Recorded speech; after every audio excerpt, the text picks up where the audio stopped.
আপনারা দেখছেন আরকে নিউজ বাংলা। উত্তর কোরিয়ার নেতা কিম জং উন চীনের সঙ্গে সম্পর্ক আরও শক্তিশালী করার ঘোষণা দিয়েছেন।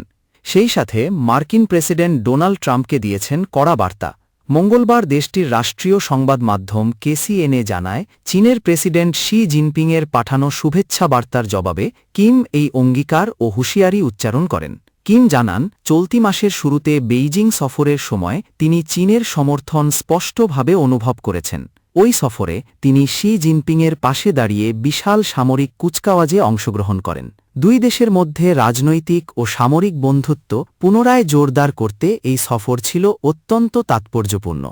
জানা গেছে, দ্বিতীয় বিশ্বযুদ্ধের বার্ষিকী উপলক্ষে আয়োজিত সেই অনুষ্ঠানে কিম ও শি জিনপিংয়ের মধ্যে ৬ বছর পর সরাসরি দ্বিপাক্ষিক বৈঠক অনুষ্ঠিত হয়। বিশেষজ্ঞদের মতে, উত্তর কোরিয়ার প্রধান মিত্র ও অর্থনৈতিক ভরসার স্থল চীনের সঙ্গে এই ঘনিষ্ঠতা ভবিষ্যতের ভূ-রাজনীতিতে বড় ধরনের প্রভাব ফেলতে পারে। এদিকে যুক্তরাষ্ট্রকে কিম জং উন স্পষ্ট বার্তা দিয়ে বলেন, পারমাণবিক অস্ত্র ত্যাগের বিষয়ে আলোচনা সম্ভব হলেও শুধুমাত্র নিষেধাজ্ঞা তুলে নেওয়ার বিনিময়ে তিনি তার অস্ত্রভাণ্ডার কখনোই বিসর্জন দেবেন না। বিশ্লেষকরা বলছেন, কিমের এই বক্তব্য যেমন আন্তর্জাতিক কূটনীতিতে উত্তেজনা বাড়াবে, তেমনি এটি ট্রাম্পের ওয়াশিংটনের জন্য একটি বড় চ্যালেঞ্জ হয়ে দাঁড়াবে। তাছাড়া চীন উত্তর কোরিয়ার সম্পর্কের এই নতুন দিক বিশ্ব রাজনীতির ভারসাম্যে বড় ধরনের প্রভাব ফেলতে পারে।